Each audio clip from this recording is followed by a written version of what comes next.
Madame Arguin, manifestation ce midi à Victoriaville. Là. Quel est le but de cette manifestation-là? On est aujourd'hui ici avec les employés syndiqués à la Fédération des employés de services publics de la CSN. On représente entre autres les employés de soutien dans le secteur scolaire et le secteur soutien cégep.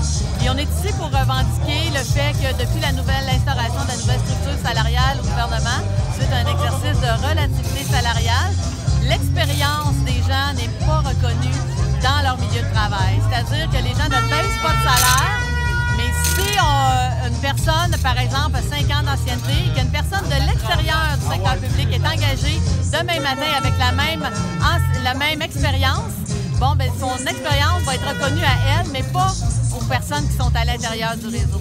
Donc, les gens ne baissent pas de salaire, mais on a oublié d'appliquer le fait qu'il y a une expérience, une expertise qui a été atteinte à l'intérieur de leur travail au fil des ans. Et ça, ça tombe à côté là, dans le processus. Et présentement, on est en manifestation parce qu'on n'a pas d'écoute de la part du Conseil du Trésor. Alors, les portes sont fermées. Et nous, ce qu'on dit, c'est en s'assoyant ensemble qu'on va trouver des solutions. On a plusieurs solutions à proposer. Comme quoi?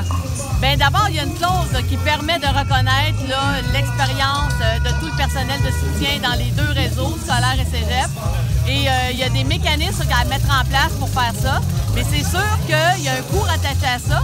Mais en même temps, il y a un coût aussi à ne pas reconnaître l'expérience des gens. Donc, ce qu'on veut, nous, c'est de se rasseoir à la table, que le Conseil du Trésor soit à l'écoute, qu'on soit capable de corriger la situation. Vous avez rencontré le représentant du député Lefebvre. Qu'en est-il de la teneur de vos rencontres? Est-ce qu'il a fait preuve d'ouverture? Bien, on a eu une bonne écoute et on apprécie beaucoup cette écoute-là et c'est ça qu'on demande d'avoir auprès du Conseil du Trésor du gouvernement. Alors, on espère que le message va se rendre auprès du ministère de l'Éducation et du Conseil du Trésor. Et si la non-écoute se poursuit, vous avez d'autres gestes en vue?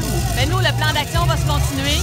Nos syndicats, nos membres sont en action. Il y a des lettres qui ont été envoyées. Et il faut se dire aussi que ça peut devenir un véritable casse-tête pour les directions d'école et les directions dans les cégeps. Parce que si les gens, leur expérience n'est pas reconnue, mais qu'ils doivent quitter le réseau pour revenir, pour la faire reconnaître, il y a des gens qui sont prêts à le faire présentement. Mais au-delà de tout ça, c'est pas ça qu'on veut faire.